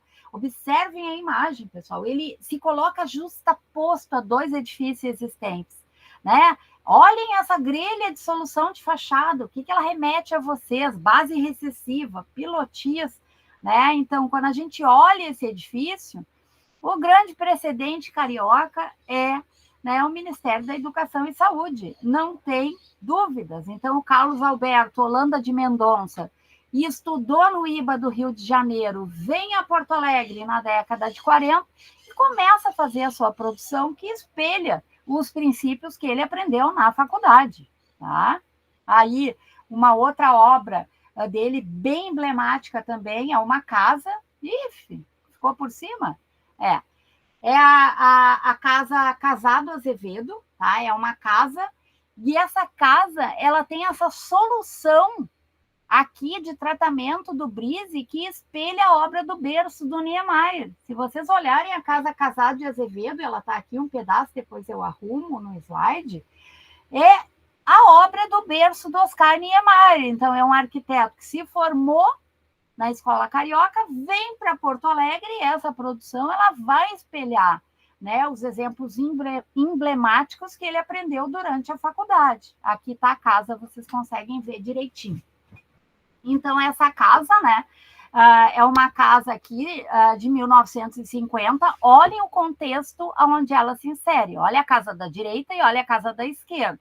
Então, é uma casa completamente diferenciada, com pilotis, né, esse partido compacto, é uma casa que ela se organiza, né? Ela se organiza em função de um pátio. Aqui no 10, a gente tem esse estar, tu entra pela garagem, é uma casa que tem uma espacialidade já moderna também, né? Tem um setor íntimo em cima, aí a ideia da casa-apartamento, todo setor íntimo em cima, o setor estar, social, né? Tu entra pela garagem, a lá, Vila Savoie do Le Corbusier, né? Então, tu entra com aqueles pilotis ali, então é uma casa que traz esses elementos de proteção solar ao programa habitacional, que não era típico nem característico da cidade de Porto Alegre, só olhar as casas ao lado, esse partido compacto, né, com essa solução desse arquiteto que chega aqui e faz uma contribuição muito importante à cidade, porque ele projeta o edifício Formac, que está no centro, que é um edifício belíssimo, o edifício Santa Cruz também, que tem um tratamento, né, com base comercial, sempre tem uma Panvel, com base comercial, mas tem esse trabalho diferenciado de esquadrias, onde ele traz uma ventilação diferenciada, porque o clima da cidade é diferenciado. E o edifício Consórcio, que é um edifício elegantíssimo também, que traz essa transição entre fachadas de uma parte opaca. Então, tu tem o opaco na empena, fazendo a transição de fachadas e mostrando que diferentes fachadas têm diferentes necessidades de proteção solar. Né? Então, isso acaba marcando essa arquitetura que se insere com esses prédios altos numa cidade que ainda tinha um contexto bem tradicional, justaposto ali ao lado. É só ver no Formac aqui a paisagem da cidade de Porto Alegre naquele momento, em 1950. Né? Bom, quando a gente olha, né, eu tenho que saber por que o Carlos Alberto Holanda de Mendonça, quando ele faz a transição de uma fachada para outra, ele usa essa faixa opaca na empena. Por quê? Porque se ele tivesse uma linha, né, unindo as duas fachadas, com um edifício muito alto, tu ia gerar uma empena, uma linha vertical muito agressiva. Mas como ele trabalha com essa fachada, com essa linha opaca, isso tem que ter um precedente, pessoal. E o precedente são os irmãos Roberto, né? Marcelo Roberto, Milton Roberto e Maurício Roberto, com o edifício sede da Liga Brasileira de Tuberculose de 37. Tá? Então, aqui os irmãos Roberto trazem esse precedente de não ter essa linha de empena e trabalhar com esse volume opaco, né? Para quebrar essa agressividade da empena e ter esses tratamentos diferenciados de fachada. Então, é o precedente que Carlos Alberto Holanda de Mendonça usa nesses grandes edifícios de escritório que ele projeta no centro de Porto Alegre. Então, pesquisar é relacionar, é descrever, mas é verificar, porque as soluções precedentes em arquitetura estão aí. Aqui o edifício Santa Cruz, né, que o Carlos Alberto inicia essa obra, e aí depois ela foi finalizada pelo Jaime Luna Santos, né? Ele fica bem no centro histórico de Porto Alegre. Vocês vão perguntar por que esse edifício é escalonado, porque ele é altíssimo, ele era considerado um dos edifícios mais altos do centro histórico de Porto Alegre naquele momento, né? Em 50, quando ele projeta. E aí o plano diretor dizia que, à medida que tu vai crescendo de altura, tu tem que ir escalonando esse edifício, né? Então, ele é muito reflexo disso. Ele é um edifício bem dinâmico, assim, que tem diferentes necessidades em função de fachadas diferentes. Tem esse azul, que é muito marcante no edifício também, tá? E aí temos também, né, dentro da produção e difusão da arquitetura moderna na cidade, o Edgar Greff, né, que ele trabalhou muitos anos como professor na Faculdade de Arquitetura. Ele também foi um crítico, ele escreveu muitos livros, manifestos, né? Ele escreveu O Outro Sentido da Arquitetura, onde ele refletia muito sobre a questão, né, da arquitetura em termos sociais, né, a contribuição que a arquitetura pode fazer nas cidades, né? Ele tem uma série de edifícios, né, mas emblemática é a residência Edivaldo Paiva, tá? Porque tu consegue ver, né, esse projeto ele é de 48, 49, foi finalizado em 49, ele está na Cidade Baixa, E esse projeto dessa casa, tá? Quando tu pega a casa Jeanneret, a casa do Le Corbusier aqui, a gente consegue ver a influência das casas do Le Corbusier na obra do Edgar Greff, principalmente no Edivaldo Paiva, tá? A gente consegue ver muita coisa da espacialidade interna, né? Principalmente da questão da promenade, né? Dos percursos na casa, da estrutura, né? Olha a espacialidade interna da sala e olha aqui na proposta do Le Corbusier, a gente consegue ver uma analogia muito grande estrutural e com relação à espacialidade também. Tá? Aqui a planta superior, né, o setor íntimo, a ideia de casa-apartamento do Le Corbusier, né? Então, tu entra, tem um pátio interno, né? Aí aqui o acesso ao segundo pavimento, mas mais um pátio para trazer iluminação e ventilação. Aqui eu tenho um lote estreito e comprido, então esses pátios acabam gerando uma possibilidade de iluminar, ventilar e criar um contato entre interior e exterior dentro do projeto, isso é importante também. Né? Aqui eu tenho toda a minha parte social da casa, tá? No setor íntimo, né, eu tenho os quartos, aqui eu tenho um grande vazado e tenho essa varanda, né? Essa varanda meio sacada. Só que essa casa do Edgar Greff, eu pesquisando, consegui verificar que esse tratamento que ele faz na fachada frontal da casa e ali naquela varanda tinha uma analogia muito grande, né? Eu vou trazer aqui para vocês o outro slide. Tinha uma analogia muito grande, tá? Com um outro projeto. A casa é muito interessante. Ele faz a apropriação do telhado borboleta, né, que é bem característico da arquitetura moderna, esse telhado borboleta. Então, essa fachada aqui, né, eu digo, mas que engraçado, eu já vi essa fachada em algum lugar, esse tratamento de fachada, essa questão da madeira, desses elementos dispostos assim. E aí eu comecei a ver os projetos do Oscar. Né? Aí eu cheguei nesse Centro Tecnológico da Aeronáutica, em São José dos Campos, São Paulo, de 47.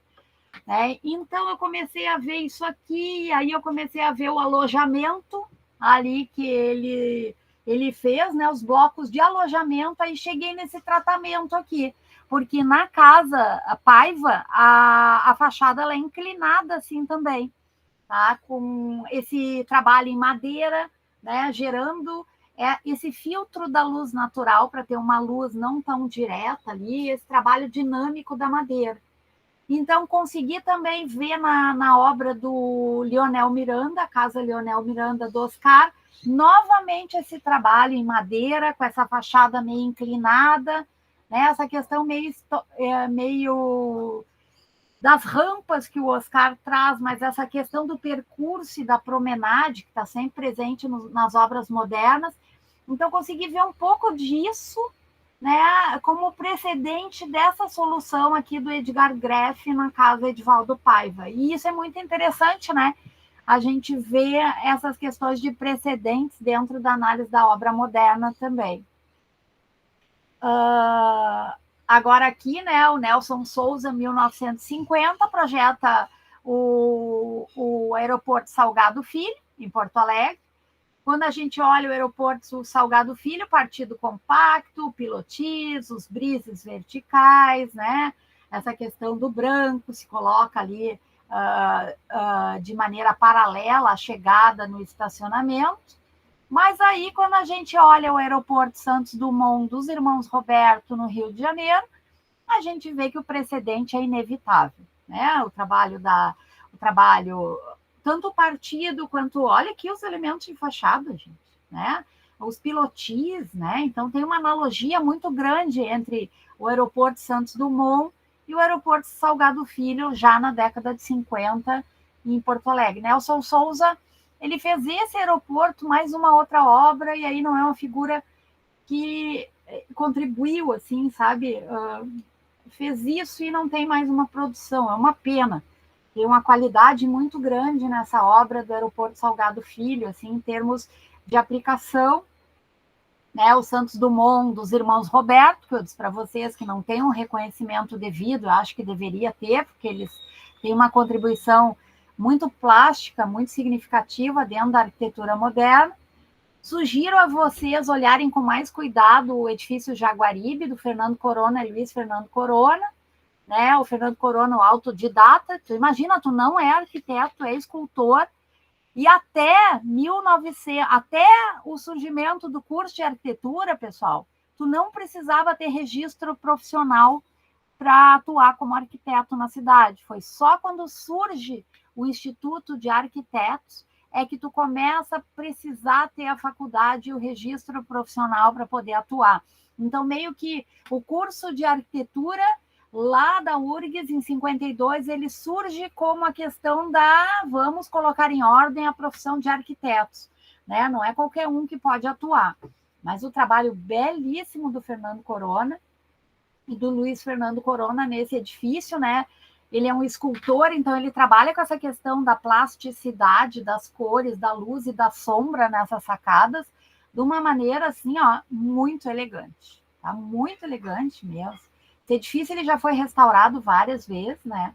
Aqui o Hipódromo do Cristal, do Roman Fresnedo Ciri, obra de 51, finalizada em 52, uma obra importante, emblemática também, que está do lado do Shopping Barra, na cidade, com uma utilização também, apropriação dos 5 pontos, a linguagem da escola carioca, né? Proteções solares. E aqui o Roman Fresnedo Ciri, ele projetou também o hipódromo de Maronas, em Montevidéu. E é um hipódromo que tem muita semelhança em termos estrutural e em termos do pavilhão social que ele faz para o Jockey do Cristal. Aqui o edifício Esplanada, que está na capa da aula de hoje, que é um edifício que ele tem 3 esquinas, né? A André Poente, Ramiro Barcelos e a Independência. É um edifício que traz essa grelha nas duas vias, aqui na Independência e na mais comprida, que é a Ramiro Barcelos. É um edifício que foi desenvolvido em 4 blocos. Ele iniciou em 52 e finalizou em 62, mas quando tu olha o edifício, tu acha que ele é um volume único. Foi tão bem construído, tão bem projetado, que tu não entende que ele é 4 blocos separados independentes, com entradas independentes. Não, ele parece que é um edifício, né? Ele é a nossa grande unidade de habitação de Porto Alegre, né? Espelha Marcélia por completo. Se vocês pegarem o edifício e forem analisar, assim, o precedente é lógico. Olhem a cobertura, olhem os volumes curvos, se lembrem, né, da unidade de habitação, se lembrem do Ministério da Educação e Saúde, né? Então, o Roman Fresnedo Ciri traz essa grande contribuição uruguaia, lá em 52, a arquitetura moderna da cidade. Aqui o edifício Link, né, do Emil Beretti, que é o edifício que a Ketlan estuda na dissertação dela, né, um edifício que é precursor também, o edifício com pilotismo térreo, base contida, entrada pela direita, saída veicular pela esquerda, acesso central no edifício, que é uma estratégia comum dentro do edifício residencial moderno. Essa grande varanda como um elemento de proteção solar também. Aqui as plantas, né? Ele é organizado num H com a prumada de circulações central e espelha os apartamentos com diferente orientação, o uso da pastilha de vidro, que é muito comum nos projetos na década de 50, vocês vão encontrar o revestimento sempre em pastilha de vidro, que é o que marcou bastante a produção dessa época. E o Palácio da Justiça tem um pedigree corbusiano por completo, né? Se vocês pegarem as obras emblemáticas do Le Corbusier, pavilhão suíço, é o nosso Palácio da Justiça. É o primeiro edifício institucional público com estilo moderno no centro da cidade de Porto Alegre. Tá? Então, ele é do Luiz Fernando Corona, né? Reconhecido o trabalho já, e o Carlos Maximiliano Fayette, que é responsável por obras muito importantes, emblemáticas, modernas na cidade também. Aqui já mostrei para vocês o Demétrio Ribeiro e a Eneida Ribeiro no Colégio Júlio de Castilhos, em 53, influência uruguaia na cidade. E aqui o edifício Armênia, né? Ele se localiza ali na Mostardeiro, perto. É assim, ó, o Esplanada está numa esquina e o Armênia está na outra. Aqui na Independência dá um tour maravilhoso. Tem mais de 30 edifícios modernos também. Esse edifício é do Ari Canarim, é um edifício muito interessante também, bem diferenciado pelas cores, pelo partido, pelo tratamento dele também. É um edifício bem emblemático, que aparece nos 3 livros. Aqui o edifício Redenção do Beré de Cruxim, né? É um edifício residencial também, com pilotis, transição de fachadas com essa parte opaca, né? Essas fachadas que espelham a tipologia residencial. Esses arquitetos trabalham muito bem dentro da expressão tipológica. O edifício ele aparenta ser o seu programa, que foi o que o Sérgio Marques falou naquele comentário. A gente consegue entender o programa do edifício olhando a composição e a forma desses edifícios. Né? O edifício Nilza Esté, do Bered, do Cruxim, também, que é um edifício residencial bem importante. Olha o H. Arquitetos emblemáticos trabalham de uma maneira e eles vão espelhar essa maneira, seja formalmente ou seja funcionalmente nos seus partidos. Aqui o Irineu Breitman, no Hospital Fêmea, em 55. O projeto se localiza na Mostardeiro, no edifício Independência, na frente do edifício Armênia, tá? Na frente, tá? Então, é um tour maravilhoso, né? O Irineu Breitman, pessoal, ele é natural de Cachoeira do Sul, ele é filho de fotógrafo, é filho de um ucraniano, ele migrou para o Brasil em 42. Ele tem uma sensibilidade que é herdada do pai, né, que passa para a sua obra arquitetônica. Ele é reconhecido pelo seu programa hospitalar. Ele trabalha com diversos projetos hospitalares, né? E é claro que o projeto tem uma clara inspiração nos mestres modernos da escola carioca, é bem emblemática e didática a aplicação, né? Nesse bloco maior foi agrupada todas as funções hospitalares, né, do projeto. Ele é elevado sobre pilotis, o pilotis tem dupla altura, então esse pilotis monumental para dar essa maior ambiência no térreo, na chegada do edifício, né, para afastar o corpo do edifício, as pessoas que estão entrando, e isso dá um aspecto bem agradável. Assim, o edifício trabalha com essas faixas horizontalizadas, que quebram a rigidez do programa, né? Trabalha com os elementos de proteção também solar, né? E aqui na Mostardeiro, né, tem o Hospital Fêmea, que também é do Irineu Breitman. Então, ele tem uma produção dentro da arquitetura hospitalar que é bem importante, tá? Claro que esse projeto aqui não foi bem construído como o Irineu fez o projeto. Teve algumas alterações depois que, enfim, foram necessárias em função de plano diretor e das necessidades, enfim, do projeto mesmo. Ele sofreu várias alterações internas, ampliações nas áreas vazias do lote, tá? Meio que indo não de encontro ao que o Irineu queria para o projeto do hospital. Agora, na segunda metade dos anos 50, né, a arquitetura moderna da cidade, ela acaba refletindo também o estilo internacional e um padrão mais brutalista dos anos 60, 70.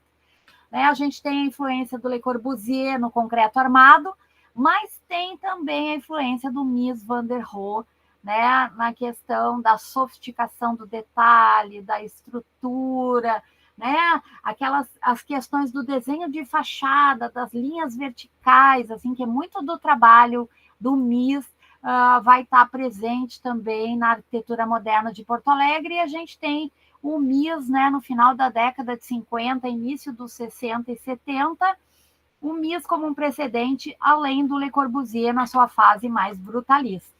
Tá? Então, a gente consegue ver aqui nessas obras dessa fase uma diferença muito grande, né? A gente já não vê aquela aplicação literal do pilotis no térreo, aquelas janelas em fita, a gente consegue ver um partido mais opaco, um trabalho mais opaco, né? Tanto nos edifícios institucionais quanto nos edifícios públicos e nos edifícios de escritórios e residenciais também, né? Então, essas linhas verticais que aparecem aqui no Palácio Farroupilha é um trabalho bem do Mies van der Rohe, é uma coisa bem característica dele, do período ali, né? Então, a gente consegue ver no Palácio Farroupilha por que a gente tem a influência da escola paulista a partir, né, de 58, 59 na cidade. Porque o concurso do Palácio Farroupilha ele foi vencido por 2 arquitetos paulistas, o Gregório Zolko e o Wolfgang Schwedon. Eles venceram o projeto, né? E o projeto tem uma inspiração miesiana clássica, né? Só olhar ali a foto que eu coloquei à direita do trabalho do Mies e ver a solução no térreo do Palácio Farroupilha e ver o edifício, né? E ver a solução do edifício do Mies aqui nesse precedente à direita, a gente consegue ver, né? Então, de 58, 59 é um período de mutação dentro da arquitetura moderna de Porto Alegre. E realmente, a partir de 60, essas alterações elas são muito visíveis, né? A gente consegue ver um trabalho mais maciço, um trabalho onde a estrutura participa mais da forma, né? Olha o edifício da sede da Secretaria Municipal de Obras e Viação, né? A gente consegue ter uma leitura mais explícita dessa estrutura, projetos mais maciços, né? Não tão envidraçados assim, e esse trabalho mais refinado dos montantes, né? Essa solução mais vertical de montantes, que é bem um caráter do Mies, quanto das soluções em concreto na fase brutalista do Le Corbusier. Mas não esqueçam que a gente tem influência uruguaia, então a gente vai ter uma influência na década de 70 através do projeto da CEASA, dos uruguaios ali, com aquelas abóbodas. A gente tem, então, a CEASA, a gente tem várias casas residenciais trazendo essa influência uruguaia na arquitetura de Porto Alegre. Tá? Então, a gente consegue ver essa mudança bem significativa assim, nos projetos, na materialidade e na forma de trabalhar a estrutura, muitas vezes explícita, com uma leitura bem didática dessa estrutura. Tá? Aqui as abóbodas presentes tanto nos projetos públicos quanto nas casas também, né? E essa estrutura gerando e participando, né? E o concreto armado, tanto da forma quanto da estrutura nos projetos. E aí a gente tem alguns projetos, como o Edifício FAM, que acabam mesclando. A gente tem um tipo diferenciado, ele tem uma influência carioca, ele tem uma influência paulista, mas ele gera uma arquitetura mais regional, que tem uma identidade, tem algo mais autoral. Eu tenho uma leitura ali do Vigamento, ele quer me deixar claro que aquilo é de concreto, que tem uma analogia com a escola paulista, mas eu tenho um tratamento venezianado, né, da escola carioca, mas eu tenho um partido diferenciado, eu não tenho a janela em fita, eu tenho essa materialidade das empenas laterais, fachadas frontal e posterior trabalhadas, que isso não é carioca nem paulista, isso é Rio Grande do Sul. Então, eu tenho algo que é regional, que é próprio, que nasceu aqui, dessas várias leituras também, né? E é isso que torna a investigação e a pesquisa em arquitetura tão instigante para a gente, né? O Tribunal de Contas do Rio Grande do Sul também é um edifício bem diferenciado, né? Ele tem pilotis de um lado, do outro ele não tem pilotis, ele insinua essa fita, mas vem com o tratamento, né, do Jaime Lompa. Então tem uma mescla de referências que aparecem nesses projetos que nos remetem a uma arquitetura feita aqui, uma arquitetura mais regional. E aí a gente tem aqui, né, no Palácio Farroupilha, essa influência didática do Mies van der Rohe, essa leitura bem didática dessa influência, tanto no edifício quanto na base do palácio, mostrando que a escola carioca chega a sua influência em Porto Alegre em 1958.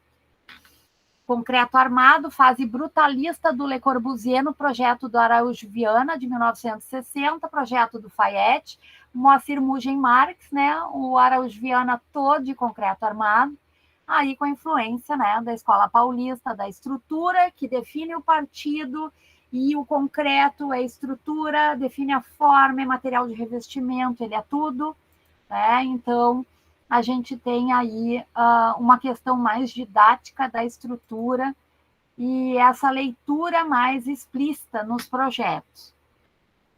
Aqui a influência do Mies van der Rohe, né, no edifício prédio, primeira sede do IAB, no Centro Histórico, na frente do projeto da Santa Casa, em Porto Alegre. Esses montantes verticais, uma fachada bem miesiana, né, com essas faixas horizontalizadas opacas, as faixas envidraçadas. O edifício elegantemente se insere justaposto a dois edifícios existentes num terreno dificílimo, pessoal. O terreno tem essa parte frontal arredondada mesmo, e não é uma curva perfeita, não é uma curva dificílima, né? E quando tu sente a presença desse edifício no setor urbano, ele é harmônico, ele é delicado, ele é leve, assim, ele é muito bonito. Né? Foi vencedor de concurso essa solução aqui do prédio IAB, é solução muito reconhecida e premiada também, né? E aqui do Emil Bered, Faculdade de Odontologia da URGS, na Ramiro Barcelos, o edifício também muito elegante em termos de definição de partido, de materialidade, espacialidade interna, né? Mostrando essa influência tanto da Escola Paulista quanto das soluções, né, de tratamento do Mies van der Rohe, mas tem uma mistura desses brises da escola carioca. Então, tem um pé aqui, tem um pé lá, e tem uma arquitetura que se forma mesclando, que tem uma identidade diferenciada, que é nossa, aqui de Porto Alegre, do Rio Grande do Sul. Tá? Emil Bered, né, tem uma produção de edifícios multifamiliares bem importante. Esse aqui é o edifício Cristófel, um edifício por andar, né, um edifício que fica num cul-de-sac na Independência, na esquina do edifício Armênia, na esquina do edifício Esplanada também, um edifício muito elegante também do Bered, né, um edifício enorme, né, com um programa gigantesco, assim, aquele programa que espelhava as necessidades de 62, tá? Com pastilha de vidro e coisa, né?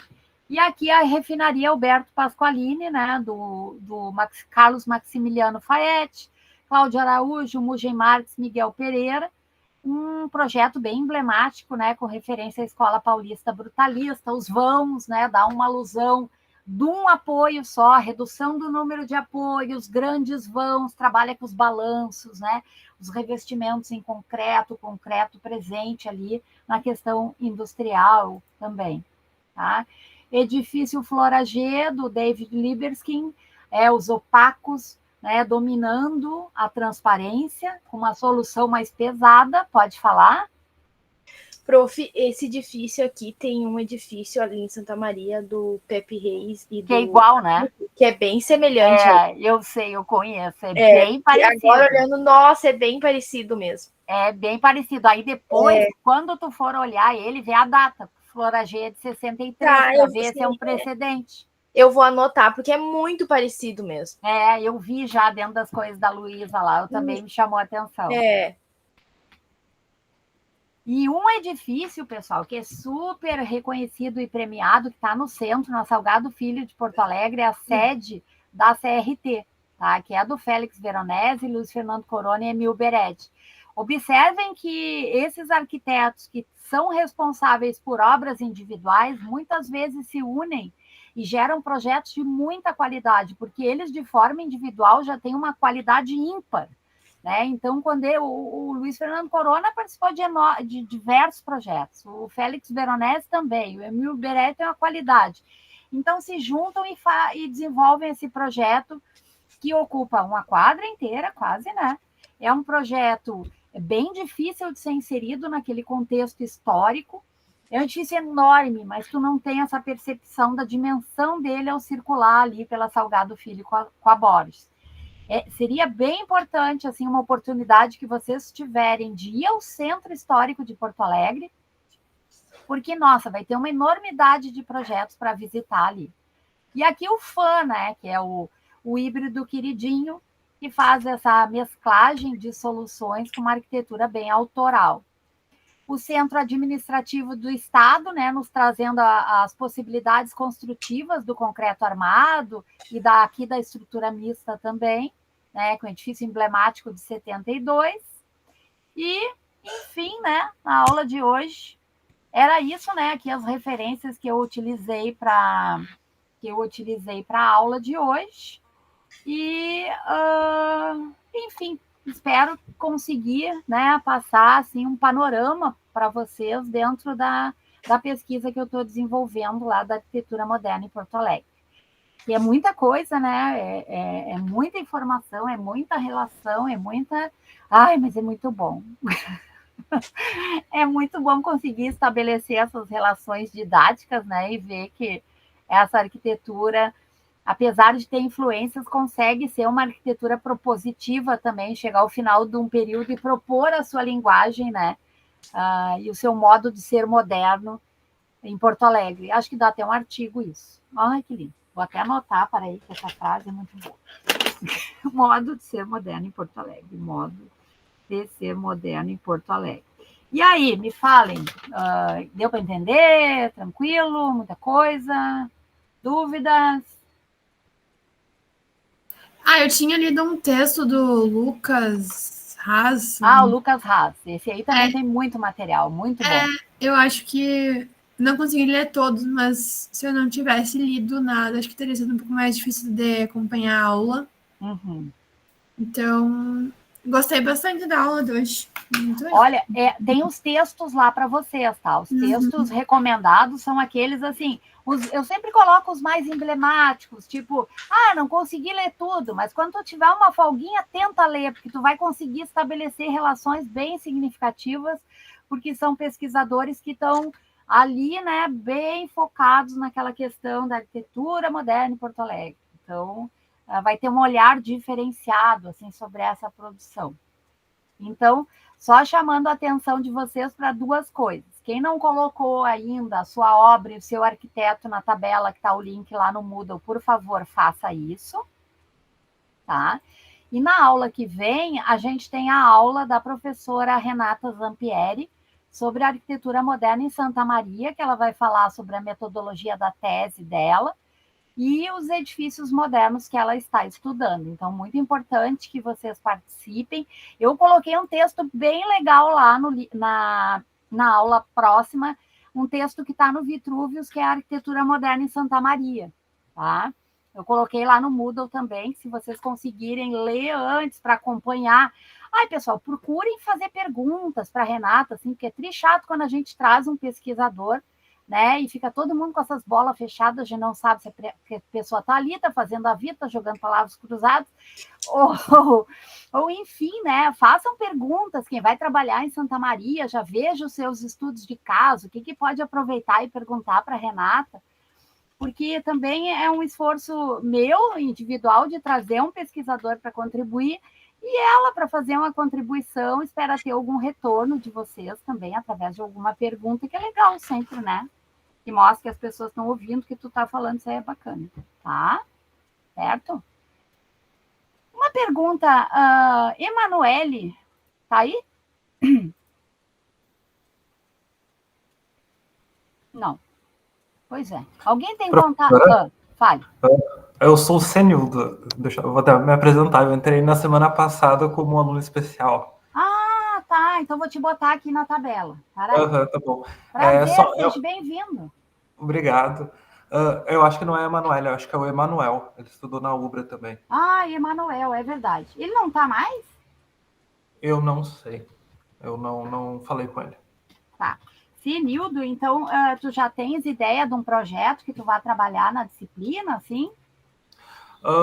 Eu estava dando uma olhada, eu vou ainda... Hoje eu coloco ali, mas eu acho que talvez eu pegue o Centro Evangélico ali de Porto Alegre. Ai, que ótimo! Tá, que ótimo! Ai, que ótimo, adorei. Eu tava, porque o meu TCC ele foi aqui em Santa Maria, no prédio da Subra.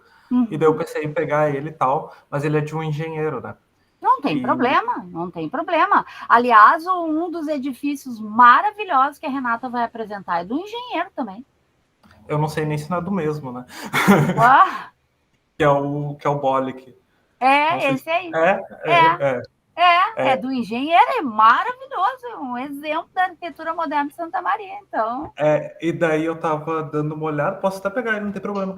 Só que eu acho que ele é mais proto-moderno. Depois dessa aula, eu acho que ele é mais proto-moderno. Ele tem uma característica bem puxada ainda pelo Art Deco ali. Tá, mas vocês têm, quem não definiu ainda, procure fazer até a semana que vem. Porque aí, depois da aula que vem, vocês vão ter 2 semanas assíncronas para desenvolver o fichamento, né? E desenvolver esses slides para a apresentação do seminário da obra que vocês vão desenvolver a análise. Aí, procura fazer até a semana que vem, e eu posso te orientar também, tá? Tá certo. E alguém mais alguma coisa? Não? Tudo tranquilo? Então tá, pessoal, vou parar a gravação aqui. Assim que finalizar, eu coloco lá